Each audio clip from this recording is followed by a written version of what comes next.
This is Via VHS.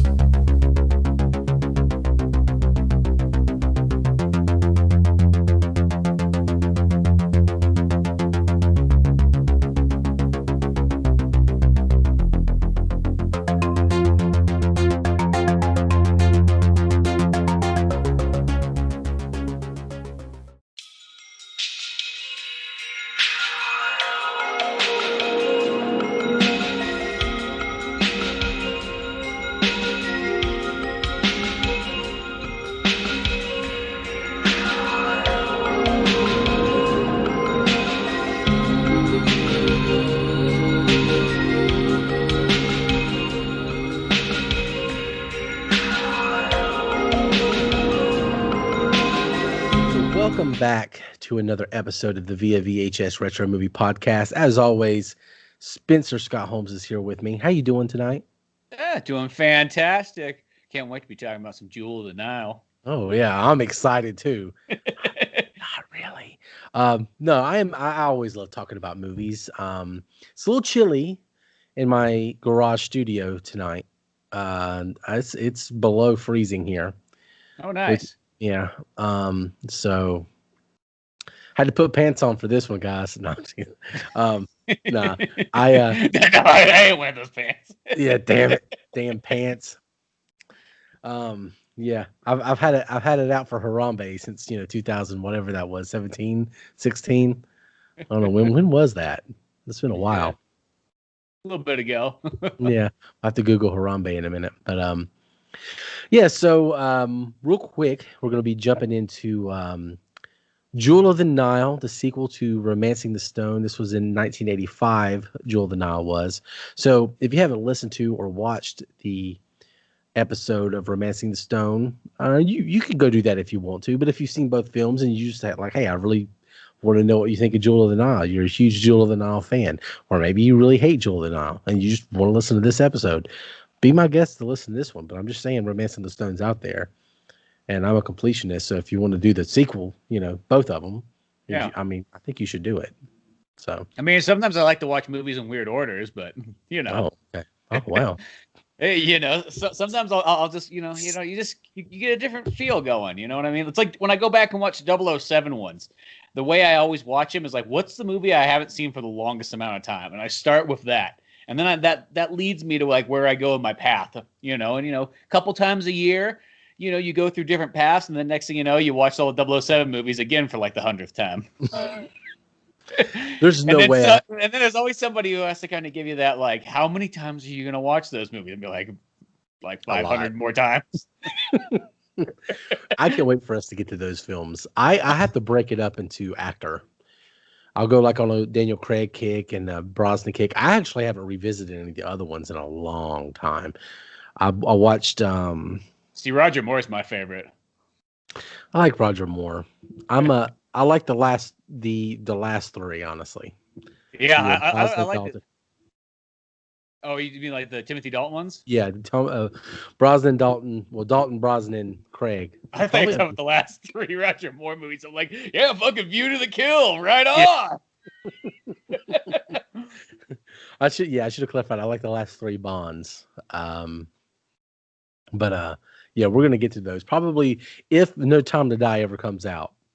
That might be the first big franchise that we dip into is the Bond film. So we'll see how that goes. But yeah. So Jewel of the Nile, just finished it. First time I'd ever seen it. Didn't know where this thing was going. Didn't know what to expect. I can't say I was pleasantly surprised. Can't say I was super disappointed either. I think I got what I expected, honestly. It's weird because this is the one I've probably only seen this movie like maybe 2 times prior than watching it again. It's like I've seen Romancing the Stone a lot because as a kid, same before in the last episode, when I wanted to watch Indiana Jones, that was what my mom brought out was Romancing the Stone. So I watched a lot of that. But, Jewel of the Nile, it's like, I see it sometimes, but not too often or so. And watching it again, I kid you not, I watched it, I was like, I think I like it just as much as the first one. What? Oh, man. I enjoyed it the whole way through. I was like, I'm having a party. Why not? Like, you know what I mean? Like, for some reason, I remembered in my head not being, as good. But I'm like, I don't know.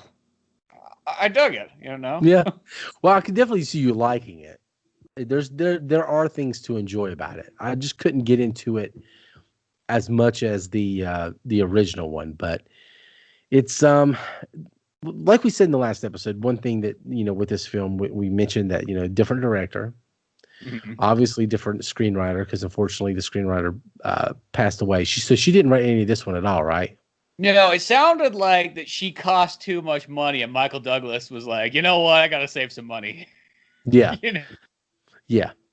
So she cost too much money. Yeah. Yeah, so she costs too much money. Unfortunately, she passes away, so she's not the screenwriter, which I think really, watching this one, I thought that was the biggest noticeable difference, was her missing. And then different director. I did see director of photography was Jean Debon. Yeah. Twister, Speed. I was pumped about that. I was like, oh yeah. I was like, I should have known I wasn't getting like Speed or Twister in this. But I was like, oh, okay, yeah. So we got director of photography here, Jean Debon. And I'm not sure if I'm saying his name right, but that's how I like to say it. Yeah, So I was excited about that. And, still a Michael Douglas production. But we mentioned in the last episode, this comes out the year after. Yeah. Romancing the Stone. And it feels like when you're reading like the trivia and you're just doing research on this, like I feel like so much happened in that year, and they're still able to get it, film this a pretty elaborate, movie, and get it out in a year. I'm just like, dude, again, hats off to Cocaine in the 80s. Yeah. Hats off. Because once again, it's like, it's not a small production movie. It's, you got this huge movie, riding off the fame already of the first one and whatnot. And, I love how they also say like the budget was like, they say it's like 25 million or something like that. You're like, once again, somebody's like, definitely trading to make that budget not go up so much, because there's no way that movie can't be more, it's gotta be, there's so much big action pieces and so on. How much was the first one? Wasn't it like 15 million? Yeah, because that one was super low too. Yeah. This one's 10 million more dollars, and it's like, you notice it. But then you're like, it's still kind of a lower cost. I mean, granted, this is the 80s. I understand inflation, yada, yada, yada. But still, $25 million for a movie that's pretty big scale is pretty impressive. But like you said in the last time, I mean, Michael Douglas, he's producing this one too. Might have taken a cut of the pay. Obviously, it worked last time because he was giving people Porsches and all kinds of different stuff. He made his money. So that's probably why they shelled this out so quick. But from what I read, Kathleen Turner was a little pissed off. She didn't like pretty much anything about it. Yeah, she didn't like the script. She thought it was too kind of like, I guess, Hollywood, which, I mean, I will say this movie definitely has like, if you want like a straight up Hollywood feeling movie, movie, it hits all those notes, and you kind of argue if that's a good or bad thing. I still think that it's still in the fun category. Maybe she was expecting more of like something a little bit more artistic or something. I don't know. But yeah, she was almost going to jump ship. And then like Fox is like, no, we're going to sue you for 25. We're going to sue you for the price of this movie. Yeah. And Michael Douglas was going to sue her. And then they go on and make another movie together. So they buried that hatchet real quick, I guess. Yeah. They brought Danny DeVito, because Danny DeVito's there. Like if you literally look at that movie, like, what the heck was it called? Like the War of the Roses. Yeah. Like the cover of the movie, it's like, two, couples having to like a brutal divorce, fighting over it. And then Danny DeVito's kind of stand there in the middle. They're like, yep, I'll make sure it works out. I don't know if he's supposed to be the evil lawyer or he's supposed to be like the marriage counselor or whatnot. I'm almost very interested in that movie now. Yeah, we should probably watch that, because now I am very curious about it. It's kind of like the de facto third movie in a trilogy, even though it has nothing to do with any of these other films. That's well, look at it. If you look at that cover, like I kid you not, if nobody told you what that movie was and you ran across that in the video store, you would probably go, well, shit, they don't have like a tying factor name like Indiana Jones or something like that. You're like, War of the Roses? That literally sounds like it could be the third one. Yeah. Yeah. I mean, honestly, I would buy that. I would buy that. director that they got in this one. He screwed up at one point, didn't have film in the camera and whatnot. Michael Douglas just freaked out.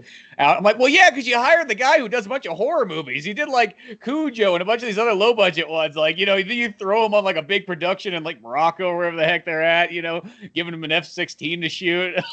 Like, what were you expecting? I just felt like Michael Douglas was like, he was like, how can I keep the budget really down again? I made so much money off Romancing the Stone. I felt like he wanted to do it again. So he just was like, cheaper screenwriter, cheaper director. Yeah. He was cutting corners, I think, everywhere he could, because he probably saw like how much money, there was to be had in this. And I think that might've got him. Well, you could tell. Yeah. I saw like, I had my opinions on it after I watched it. And I was kind of reading some of the critic stuff, and the word I saw a lot was cheap, and that's kind of along the thinking I was in. It just feels like a cheap, I don't want to say rip off, but almost it feels rushed. It felt like a cash grab with no soul, because the first one's super clever. The first one is really clever in the way that it really plays off the whole Harlequin idea, and it really understands what it is all the way through, and that as you watch it, you're like, oh, I'm watching a Harlequin novel is what I'm doing. She's living out one of her books. This one, the romance is kind of gone. The characters aren't as interesting, and it just it loses some of the, the intimacy, I guess is the best word, with a romance really of the first one. And they have obviously there's a romantic element, and they're working on their relationship, and that's still there, but you're not really as invested in it. And it just feels like it's kind of going from spot to spot to spot to spot, blowing things up. And I'm just like, I really got bored towards the middle. And it kind of saves it. It ends well, and it's fun, but I got bored some. But yeah, I kind of see that. There is a little part kind of in the center there and whatnot. I mean, it does have that start off too, that it's almost just like one of the most like cliche things you see in like any sequels. It's just like the first movie leaves off, they go off into the sunset, everything's amazing, but then like the next one opens up and it's just like, oh, but now they're fighting again, and things aren't working out, and Michael Douglas is drinking too much beer and having all kinds of parties, in Italy and France and wherever the heck they are next, and he's water skiing it up while she's trying to work on her next book. Which really, I'll say this, like, if you're writing a book on like a ship out in the middle of the sun, that's got to be the most terrible place to be getting like ideas. You know what I mean? Like, you don't want to be like, when you're working on projects, you never want to be like in a vacation environment, if that makes sense. I think you want to be somewhere that's kind of like a Dungeness kind of feel, so that like you could push everything else out and think about all like what you're working on. Yeah, no, I agree. If Michael Douglas comes like, water skiing by you and just shoots up the boat with, his stream, like, you're just like, not helping. Yeah, she was distracted, and like, I just don't know what she was expecting from it. Like, we're going to sail around the world and we're going to, spend all this money. I really don't. I guess they tried to make her the kind of the stone again, and prudish, and like she's annoyed by the fact that they're having so much damn fun. There's really not a good reason for her to be annoyed other than the fact that she has writer's block. But you've written 17 books. You're sailing around the world. Why do you need to write another book anyway right now? Just chill for a while. And literally, Michael Douglas is living his dream. That's all he wanted. In the first movie, he's like, once I get that boat, everything's going to be amazing. So he got the boat, and everything's amazing. Like, he is literally living in his own fantasy retirement. And you know what? So I can kind of see why he's kind of mad when she's like, you know what? I don't want to do anymore. I threw the typewriter off the ship. You threw the typewriter off the ship. Like, yeah. She gets so annoyed with his water skiing that she literally just joins ISIS. There's even some scuba divers down there that's like, geez, I almost got hit. Like, that was the last thing I was thinking when I was going coral reef. I was thinking maybe I get attacked by a shark, not that a giant, typewriter comes floating down. Yeah, it's dropped like an anchor. It's really loosely put together why she's so angry. I mean, the writer's block thing is interesting, but yeah, the first part of the movie, it just seems like just a little spat. It doesn't seem like it warrants the drastic decisions that are made like literally 5 minutes later. But yeah, basically the film, briefly what it's about is Michael Douglas wants to go to Greece. They're sailing around the world. They're doing their thing. And she's pissed off. She has writer's block. She's annoyed with him. They try to bring in this subplot about commitment. Because this movie starts off the same as the last one, where there's like it's an opening to one of her the ending of one of her books. So opening to the film is like the conclusion of one of her books, and this time it's a pirate situation. And in that moment, instead of saving her, he jumps off the ship and goes away and leaves her. So I'm like, okay, this is going to be a commitment thing, this whole thing. But they don't really do well with that until the end of the movie. It kind of goes away, and it's just like, why are they mad at each other? I don't understand why any of this happened. This just seems like bad decision making all the way through. Well, it's the other thing too. It's just like, well, but I think she's like almost to the point where she's like so frazzled that they go to like her like whatever book party of some kind. I don't know. She's got some event going on for her, though. I know her book's not done yet, but in the south of France or Italy or wherever the heck they are at. And then Monaco, of course, there, she comes across like this Middle Eastern dictator, Omar. And it's one of those ones she's just like, man, I just can't write any stories and so on. And this, when a dictator comes up to you and gives you some flowers, sends you some nice, pictures and whatnot, and then it's like, hey, you want to come write my biography? Like, you just go with it, I guess. Why not? You know where I want to go? I want to go to this compound in the Middle East. Like, listen, I understand this is in the early 2000s, but this shit was still going on in the 80s, okay? Yes. Like, this is still Rambo 3 era, even though I know it's a little bit later than this. Wasn't that guy in Rambo 3? Who, the Omar? Yeah. I love how his name's Spyros. Like, those like those little things in life where it's like he's got the name of the dragon. The name of the dragon. Which actually sounds more badass when you say it like that, too. Yeah. I would have watched, that could have been the third movie in the trilogy, The Name of the Dragon. I would have watched it. They go to Asia, Yeah, it could have been. That's the thing. They could have had, one of those kind of tie-ins and so on. It would have been fun. But yeah, so this one, she's pissed. Michael Douglas is being a dick at her publishing party. He's like, I've got my white suit. I've got my pink tie. It's the 80s. I'm going to do my Michael Douglas thing, and he just wants to water skiing and drinking Bud.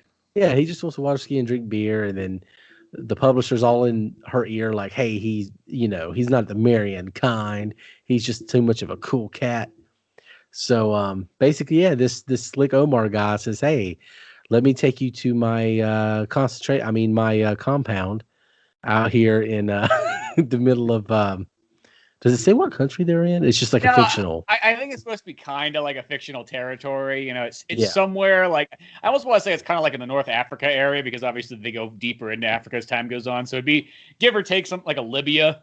That's the way I kind of looked at it. Definitely North Africa, because the African thing plays in really weirdly later. We'll get to that.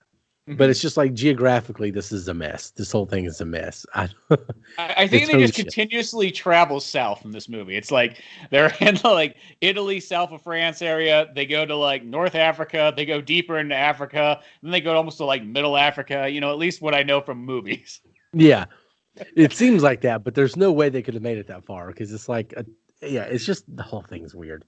The whole thing is so weird. Stop texting me. Sorry. And then I guess they come back up to like the Libya area too, because that's sort of where the movie ends at. Yeah. Give me 1 second. I'm sorry. I'm turning this off. I thought I just did, but I didn't. Yeah, they kind of bounce around, and it looks like some of the same places they shot the Raiders of the Lost Ark, coincidentally. Like some of the same rocks and different things like that. I guess so much of that area looks the same anyway, but yeah, it's really weird. Basically, she figures out really quick, hey, maybe traveling to the Middle East with somebody who has political aspirations isn't a good idea. And she realizes really quickly that she's just kind of locked up, and she's like, oh, I miss Jack. I should have stayed with Jack on the boat and went to Greece. And so Jack has to go save her. But here's where I think you and I are going to differ so much on this film. Where I was so disappointed was Danny DeVito. because that's how the story kind of picks up. So she goes over there, she leaves, and Jack thinks, okay, well, she's got a new boyfriend, you know, whatever. And then his boat blows up, and then Danny DeVito just pops out of a dumpster like it's Always Sunny in Philadelphia. And he's like, hey, Jack. And I'm like, what the hell? This happened really fast. And yeah, they have a little argument. They're like, we got to go get this jewel, blah, blah, blah. And then this other guy shows up. And it just happens so quick. You're like, what the hell's going on? Now, we got Danny DeVito's here. We got this other guy with long hair, fake assassin.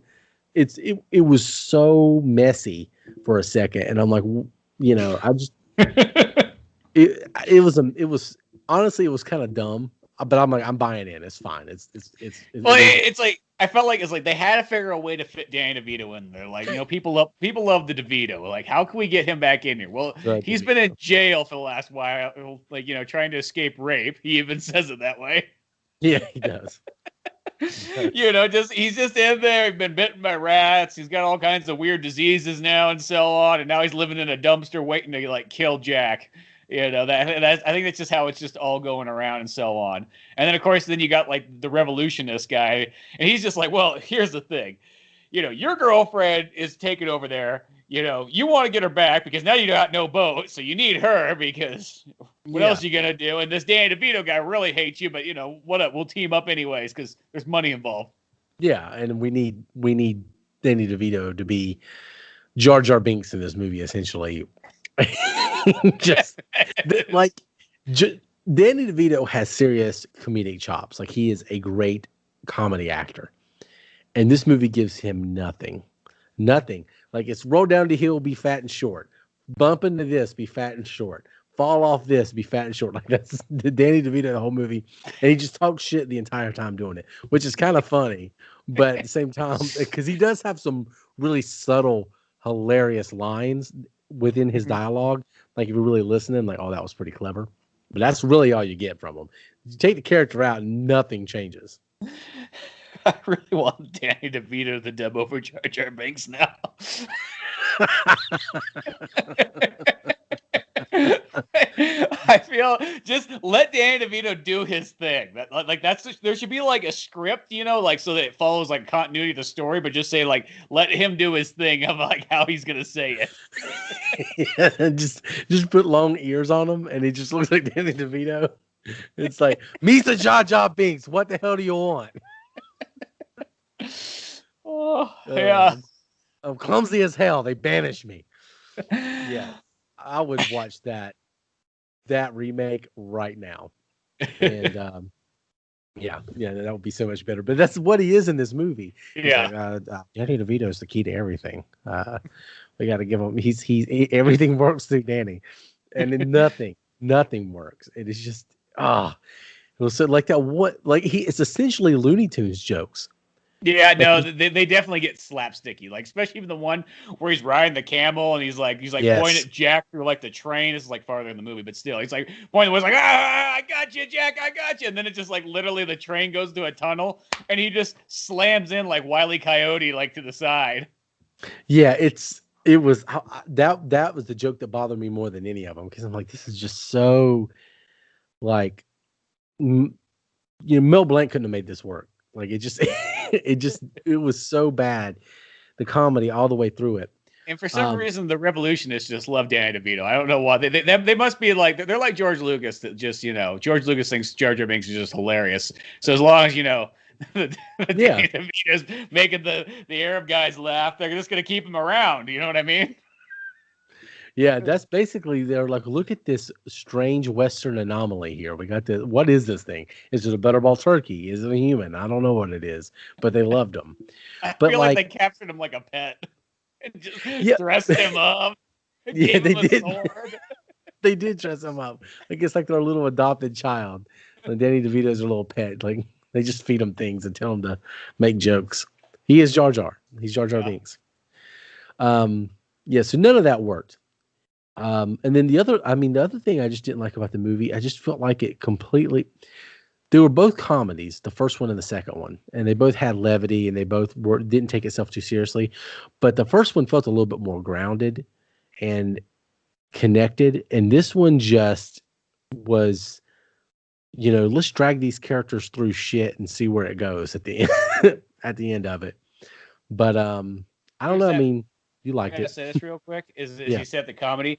It has that. This is like a problem that I see in so many movies, like more than like almost any other kind of issue that bothers me. It's like when you have like say like you have a first movie and it's got a bit of comedy in it, but it's not really like heavy on the comedy. It's like the comedy's sprinkled throughout it. And then it's like when the movie's done and said, people are like, man, people love that comedy. So the sequel comes up, they're like, dude, amp that comedy up. And that lots of times is what throws things kind of like in a goofier, kind of weird area. I mean, I guess there's so many movies. I mean, Lethal Mummy Weapon 2. 3. Yeah, Lethal Weapon 3. Even Lethal Weapon 2. But there was a humongous change just like in between those. And so on, and then I'm gonna use like Mummy too because that's kind of in this adventure kind of style. Mm-hmm. There's a little bit of comedy in that first Mummy, but they like crank it up in that second one, you know. And it's not saying that the Mummy 2 is not still a fun movie, but that happens there. Transformers is another example. Boy, they crank it up even more. And even though the first one had really goofy comedy, and they put even more goofy comedy in that sequel. It got more and more goofy, I think, as it went on because John Turturro's character just gets zanier, I guess you could say. But yeah, you're right. That is a problem. I don't have a problem like with Lethal Weapon 2. That's probably my favorite 80s action movie. Mm-hmm. But like, even though Joe Pesci, I love him, but he kind of gets on my nerves in Lethal Weapon 2. But that was where it really. Okay. I did that. Yeah. I mean, they introduced a different type of comedy, and it was, whatever. It was fine. I dealt with it, but when Lethal Weapon 3 comes out, it's just like way more. And you're right. That's kind of what happened with this film. It's just kind of like more jokes, but at least it didn't repeat itself a lot. I'll give it that. It didn't, pull the same trick or, callbacks or like little one-liners that like, hey, he said that the last time he said the thing. Yeah. At least it actually doesn't do like really any of that actually. No. It's definitely fresh in that aspect. Yeah, it's intentionally, and I don't mean this in a bad way, intentionally formulaic in some ways where it follows some similar beats because it's, that's part of what the story is. So like, opens with the same little thing from the books and then they kind of go to a party situation, they dance, they fall in love again, that kind of thing that happens in both films. And so there's like a little cadence to it, but it's not in a bad way. It's kind of like that's just what these films are. So I did respect that about this film. It did try to be mostly original and progress the characters. It didn't, I don't think it did a good job with that, but it tried to. You know what I mean? Yeah, I see what you mean. Yeah, no, it definitely kind of advances that way. And then I guess like, the main title character of the movie, the Jewel of the Nile, is you got that guy, which I kid you not, because like the whole point at first they're thinking like, oh, this is Jewel, it's going to be treasure. Danny DeVito's looking for it. You got Michael Douglas looking for it and so on. And then it's like, of course, like Kathleen finds out like when she goes to like almost like when she's kind of trapped in the prison cell, I guess you could kind of say, of the dictator Omar, she finds out that the Jewel's just this dude, who's just looks like the Middle Eastern version of Steven Spielberg. He kind of does, doesn't he? He really does. Maybe it was Steven Spielberg. I don't know. The thing is, it's one of those, if I was a kid watching this movie and you told me that was Steven Spielberg, I probably would have been like, "What? It is?" Cameo. Yeah, that was another flaw with this movie. So a big, huge spoiler: the Jewel of the Nile is a human. I thought they really handled that poorly. Like that should have been the big revelation at the end.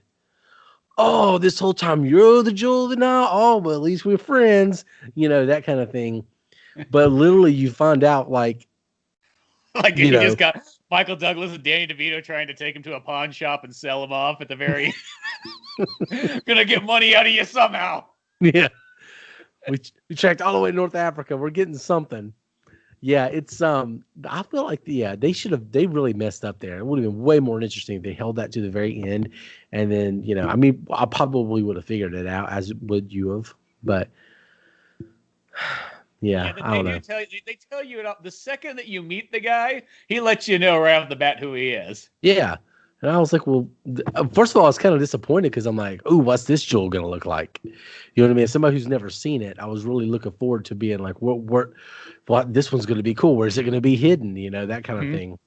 Because I thought what was going to go on, I mean, it did kind of subvert my expectations a little bit, was they're going to end up back together. And, you know, by back together, I mean Jack Colton and, you know, Joan Wilder. They're going to end up back together like they did. And then they are going to be in a spat and an argument all the way to the end of the movie where they find the jewel and they're running from the guys. But really, they just already have it. And they're just trying to get them to this giant-ass party at the end of the film. Yeah. Yeah, no, it's like, so they sort of kind of have him kind of there. And then, well, I mean, the whole time Omar's chasing him down and whatnot. And, you know, whether he's, you know, shooting rocket launchers at him and, you know, he's just on like the murder spree, you know, even they take off and there's like that pivotal scene of like they take the F-16. I feel like that was like the big trailer moment of this movie. Oh, absolutely. Like, it was Michael Douglas in the F-16, and he's even got the lines too, which would have been like those like early days, like, oh, he referenced video games in it. Like, you don't think much of it, but like, did he reference Space Invaders? Like, oh man, like, yeah. Because you know that would have been a time period, like, is it, you know, the kid you would have been like, dude, they know what I'm into. they get it. Me. He said he's out of quarters. Yeah. So am I. We're both out of quarters. I'm Michael Douglas. No, it's yeah, that was pretty cool. But I thought that whole scene lasted way too long. I'm like, yeah. First of all, the jet is going really slow. And it's not even flying. No, and then once the wings start getting torn off, I'm like, well, they're not going to fly in this thing. So what the hell's the point? Yeah, like, well, it's like, let's be honest, they probably could have taken a tank and, you know, done everything they just did, but like in a tank instead.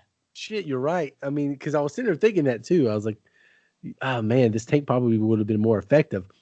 And they literally blow up all the tanks. The tanks really have nothing to say about it. So they're not really that much involved. And then the bad guys are worse shooters than stormtroopers. They're terrible. They're so bad.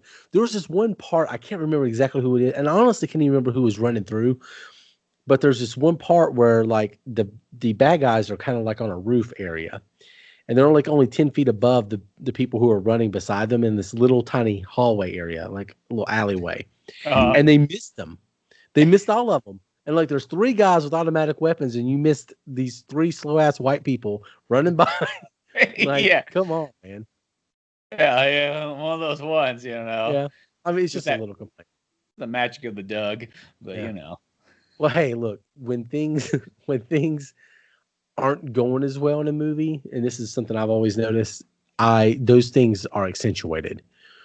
So, like, I was more invested in Romancing the Stone, and there was probably some silly, stupid things like that in there.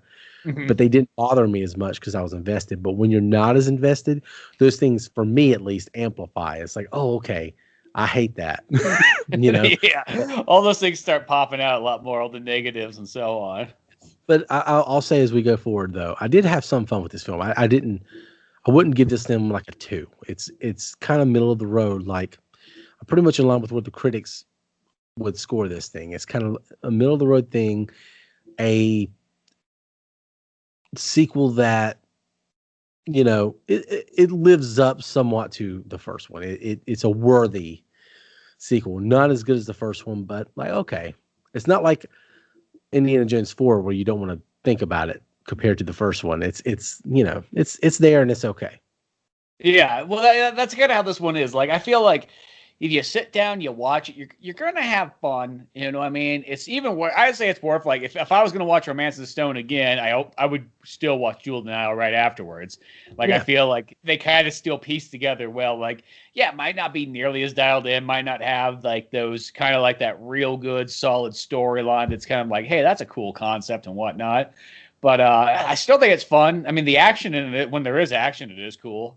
You know what I mean? Like, even like the whole train scene, like that is the fact that Dan DeVito, like, Wile E. Coyote's it. I mean, beyond that, though, it's still kind of a neat action scene going on there, you know, and even towards the very end, which is kind of a weird concept because I love how, like, the dictator, Omar, like, this is the thing about him, is his way that he's going to control the whole Middle East is he's not going to do it through war and like terror and all this sort of stuff. No. He's going to do it very flashy and showman-like. His whole idea is like, I'm going to get this guy from England who's about as English as you possibly can get. And he's been putting on special effects for like David Bowie and the Rolling Stones and Sting and whatnot. And so he's going to come to my like, he's gonna come. I guess this time period would be like the police. He's gonna come, and Queen and whatnot. He's gonna come here to like my. I know it looks kind of like a Nazi rally, but it's a Middle East rally. And during it, when I come on out, we're gonna have smoke and lights and flashing, and it's gonna be so cool that it's gonna win over the townspeople. They're gonna go home thinking they just saw Kiss. Yeah. Yeah, that's his way to win over the people. And the thing is, and really the whole reason we should, I guess, address this. The reason he kind of woos Kathleen Turner and kind of whisks her away, he tells her he's going to give her this in-depth look at this world that he's building and uniting these tribes in the Middle East and how big of a world-changing, dramatic story this is. And this is going to give her credibility because all of a sudden she wants to write articles for Time magazine instead of being Joan Wilder, the novelist. Mm-hmm. And his reason for doing that is, I need you here to document this. But really what he wants her to do is make this fantastical as it is and kind of sell it, mm-hmm. Turn it into like kind of romanticize it, if you will. So that's why she's there. So yeah, he's all flash. He's all style, no substance, which this movie kind of is at times too. So it's kind of like a metaphor for the film, but not all the way through. I mean, it's funny because it's like, other than the fact that he is firing guns off here and there and so on like that, he's almost like the most like non-violent dictator. He just has the weirdest way. His way is like he's going to use the pop culture weapon to win the Middle East over. It's such a weird concept when you like if you try to explain that to somebody who never saw this movie or in those other ones, be like, oh, wait, the villain he's like Saddam Hussein, but like instead like he's. But Don King. He's putting on like a concert at the end, practically, Which the funny thing about that was the whole time he's like, these Westerners don't understand us. We're gonna make this region ours. You know how we're gonna do it? A concert, because these Westerners don't get us. like that's the thing it is kind of weird about it. It's just like, oh, that's what he's doing. And like when he comes out, it's gonna be like, oh, he's doing like the Siegfried and Roy show. Really, yeah. He's gonna do magic on stage because he's got the best guy in England. And Joan Wilder's gonna write, the biography, not based off a true story version. Yeah. I just feel like all those guys are sitting around and they're like getting amped up and they're like they have the lights come up and they have all the soldiers and their face kind of lights up and they're like, please be Genesis. Oh, it's this asshole. There's gonna be like the video game tie-in. Yeah. Yeah. Then Phil Collins comes out there. Can't you see this is a land of confusion? And if they would have had Phil Collins in it, would have totally changed. This movie almost just needed like that, like a rock band or a pop kind of band to show up at that event. That event was just missing having some actual band, because it would have been kind of funny just to bring a band in. The band's almost like, they got guns behind them. So I'm like, going on stage and play, I mean, just really ham it up. By this point, go for it. Prince would have been great. Oh God. Yeah. In the Middle East, all mysterious and this whole thing. And then it's like a 10-minute Prince concert in the middle of the movie. I would have been down. Yeah, you know what I mean? I feel like that's just sort of like what it needs. Just need that one extra. I mean, you got the special effects guy there. You got like the Mysterio kind of from Spider-Man. It is Joan Wilder writing the story. You need one more element, I feel. Yeah. Yeah, it was the concert without the musicians, and it was really disappointing. I'm just sitting now, all I can think about is racking my head with 80s bands or 80s, even one-hit wonders that could have been in there. All I can think of is Rock the Casbah, because that's what I was thinking at the first of the movie when they were having that party. Rock the Casbah, but well, that's what it really needed. It needed like a new wave band. That would have been like the way to go for sure. Yes, ladies and gentlemen, here to unite the Middle East, the outfield. I don't want to lose you. Get some Rick Oh, Springfield. Yeah. I wish I had Jesse's girl. No. I wish I had Muhammad's girl. Yeah. Oh my God. Yeah, that was really disappointing. They really could have done something with that. But oh well. Oh well. You know what's another weird thing about Omar I want to say quickly? He's Yeah. dubbed over in this movie. Yeah, I didn't notice that until I read about it, which is pretty interesting. I want to think it's by the Dos Equis guy. Yeah. I mean, like, you know, in the olden days, they used to just dub people over all the time. It's like in the Bond movies. Like, if you're not James Bond or somebody from England, you're probably dubbed over in those early ones. Yeah. Yeah, pretty much that's what it is. If you're not from England, you're getting dubbed over. You're American, you're getting dubbed over. Yeah. If you're not James Bond, we don't like your voice. Or it's like my favorite dub over always though is the fact that they dubbed over Mel Gibson and the original Mad Max because he wasn't. Nobody's gonna understand him. We have to put subtitles up if he's speaking Australian. By the way, he's from the United States. Yeah, went to Australia. That's always. This sounds so. I hate to start saying it, but like all the Australian, like the really big guys, you always think of like, man, that's Australia, like AC/DC and so on. Dude, every single member at AC/DC somehow, some way was like born in England and then went over there as kids. So you're like, well, I mean, don't get me wrong. I mean, I know Australia is pretty much all made up of like English and Irish of those guys, and you know, Aborigines and so on. But like, you think about like, well, they're technically like, wouldn't that be like England's big band? I mean, I guess if you've been over there since a kid, but still. Yeah. I don't know. I still consider him Australian, but I have to stick in universe. I have to be in universe Wesley. I can't deviate from this because I tease the guys from the Countdown podcast that Australia isn't real. So therefore Australia is not real. It is a farce. It is created to make us believe the earth is round. And it's not. So yeah, I have to stick in universe just to mess with Paul and Wayne over there. Those cunts. Yeah, I said it. But yeah, it's I don't know, man. This movie ultimately disappointed me a little, but it wasn't terrible.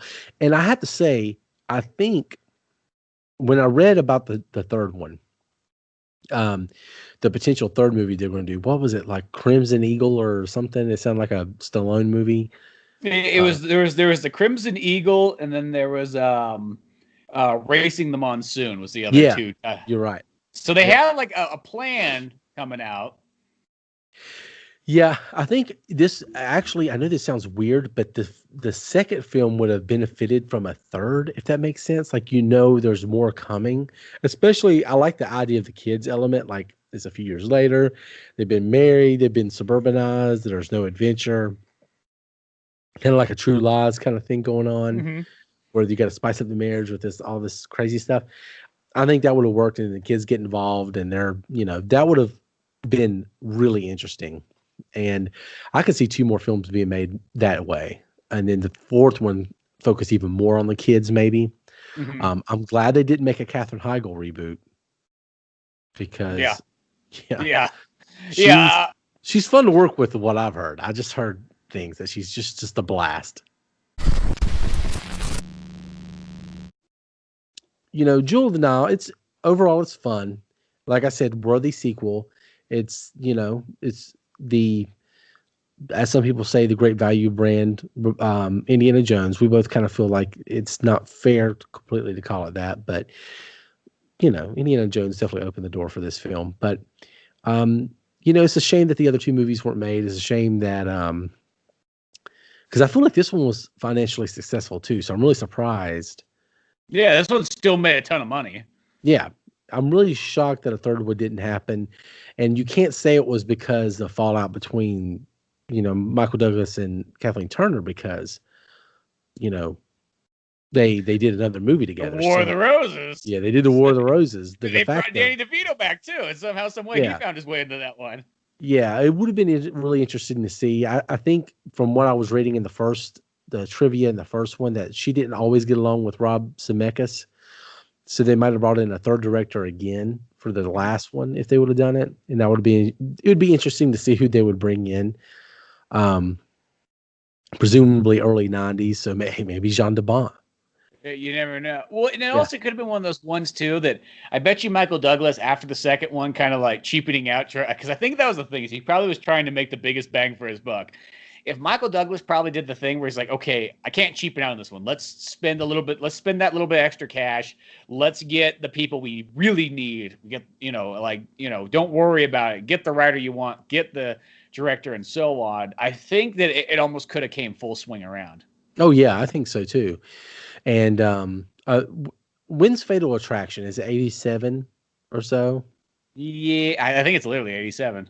Yeah, I think because somewhere after this movie, Michael Douglas gets fat a little bit and it does Fatal Attraction. So I guess maybe that kind of ended it a little bit. Because I remember reading that he got a little fat for the reshoots for Romancing the Stone. I'm saying that lightheartedly. He's not fat. I'm fat. He's just he gained like an extra 5 pounds, so he just looked off. Yeah, he just looked off. But I think he gains it all right here in his face. Like I noticed it, but neither here nor there. But Romancing the Stone and Jewel of the Nile. If you're watching this episode or listening to it pretty recently after it comes out, it's on Amazon Prime right now. Obviously, there's all kinds of places you can rent it or buy it, whatever you like to do. But if you've never seen these movies, definitely go check them out. I still recommend watching both of them. And I can definitely. I don't want my opinions on it to kind of sour yours potentially, because I think not yours, but like the listener, because I feel like most people would like it more than me. I feel like I was just a little bit frustrated with the writing essentially, but it's definitely not a bad film. There is some really clever one-liners that are kind of hidden in there that make me kind of want to watch it again just to kind of appreciate them more. But yeah. That's my final thoughts on it. It might be one of those movies too that like the next time you go to watch it, kind of just knowing what you're getting into, you might have that thing where you like it a little bit more, because that's sort of almost how I felt going into it this time. I was like, you know what, I felt like I liked it more than I ever did. And I'm just saying it was a fun movie and whatnot. But the one thing I definitely do gotta say is that this is the biggest thing of Jewel of the Nile more than anything else.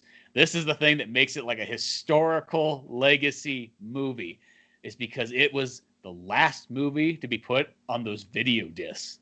Oh, yeah, I did read that. Yeah.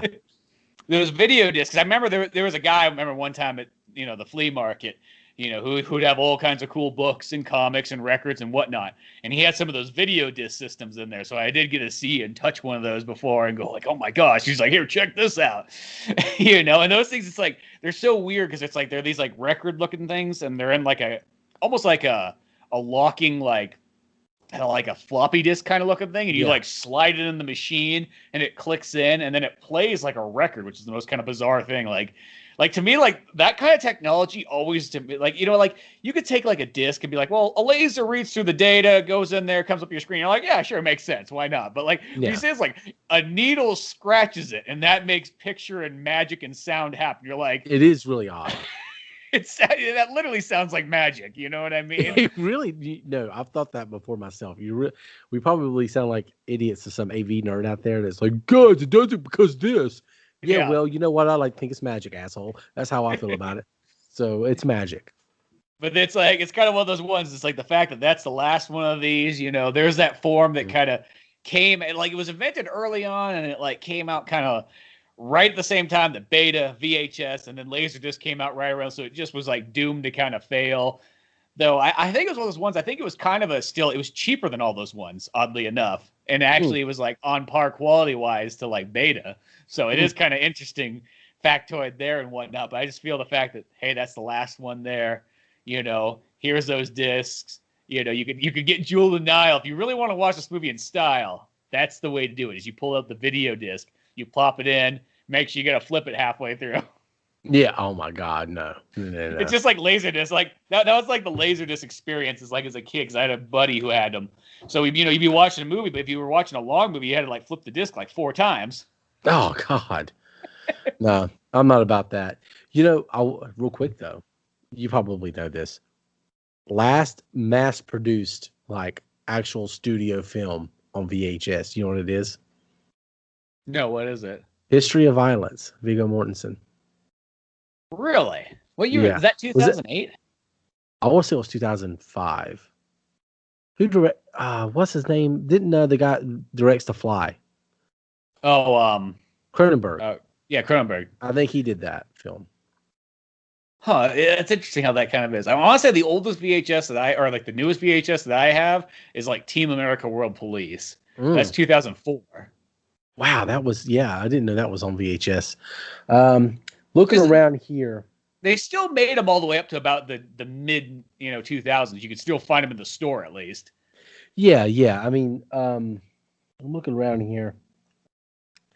I think 2004, I remember. I might be wrong on this. I think 2004 is the first year. This is a side subject, but it's fun. Is the first year that VHS outsold DVD. I mean, sorry, backwards. DVD sold out. It's like 2004. Yeah, like, 2002. If that happened, they would have been like, shit, why are we even making DVDs? Bring out the VHSs again. They're outselling. Oh, my God. No, because it had to be cheap. I would imagine that DVDs would be cheaper, ultimately. Yeah, because, I mean, DVDs were more expensive when they first came out, but as time came on, it's like, to produce them. Because, the weird thing about a VHS is I don't remember VHSs other than, like, when they're used or, like, a thrift store or something like that. Like, when a VHS was in a store, they were very rarely ever under $10. Yeah. You didn't just see, there wasn't, like, the $5 bin of VHSs very often. Because I just don't think there's just not, it wasn't worth it to sell them at that price, You definitely couldn't mass collect like I do now. Mm-hmm. What just happened? You just said like your light show kicked on. Weird. I barely moved my knee and like the light shook them.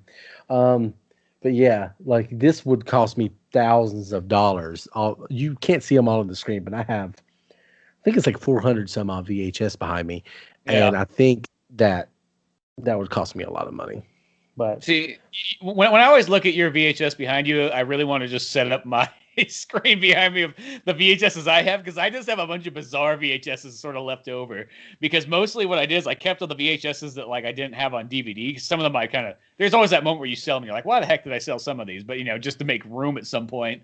And it's like, so like what I have is just like a lot of just like really weird, like you got all like the big classic movies and stuff like that. It's like I got just all these super bizarre films that you would have on VHS. I don't know. I've got some things that might shock you in terms of bizarre stuff. I don't know. There's some weird stuff here, but it is a lot of big stuff too. But I mean, I've got like Masters of the Universe and Howard the Duck and Transformers the movie, the animated one, are some of the cool ones I have. I had the original run of Howard the Duck comic books. Oh, do you really? Yeah. That would be cool to have, actually. Yeah, but mostly you're right. I have a lot of the bigger stuff, but I've kept some odd things. I have a bunch of weird Jackie Chan movies that I've never even watched over here before. They're probably good ones. Yeah, they are probably really good ones. Yeah. They're good in some way, at least. We'll say that. Yeah. Well, so sorry for going off on our VHS tangent, but it was fun. We could probably do that for another hour, actually. Mm-hmm. Driven by Sylvester Stallone. I have that right in front of me. That's probably one of the newest ones I have. That was a terrible movie. You said that's 2001? Something like that. Yeah. Probably. Yeah, that's one of the probably newer ones I have. And then I have like Spider-Man, X-Men, Hulk. Mm-hmm. I have all those, so I don't know. But anyway, go watch Romance in the Stone. Go watch Jewel of the Nile. It's fun. So yeah, here we are. We're running the 2021. It's gonna be awesome. Probably gonna try to get one episode out a week. There might be some exceptions. Laid out some plans. Had some really good ideas last night for some of these nostalgia episodes. Some things I did not think of before. Maybe something on the Monday Night Wars. That would be kind of cool. Some things like that. So stay on the lookout for that. But 2021 is going to be a big year. I want to try to get out. How many weeks in the year again? Is it 52, 55? I think it's 52, give or take.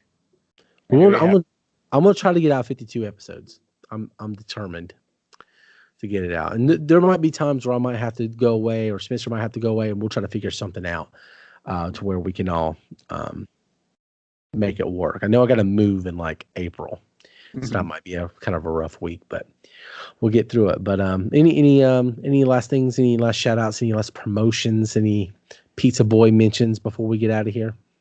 Pizza Boys issue 11 is out. That'd be the newest one at the moment. You can find that on Amazon, on the Amazon Kindle. As time goes on, it'll be up on Comixology and other places too. But you can always find all that good information at oldmanorange.com, where I got, podcasts, Pizza Boys comics, and all that fun stuff there. Yeah, links down below, by the way, so you can find those down there. Finally got that going. So, but anyway, thanks for listening. I really, really appreciate it. A lot of great new Via VHS stuff is coming out. We're going to jump into some obscure stuff, some nostalgia stuff. Might even get some TV stuff in there down the line, but who knows? But thanks for listening.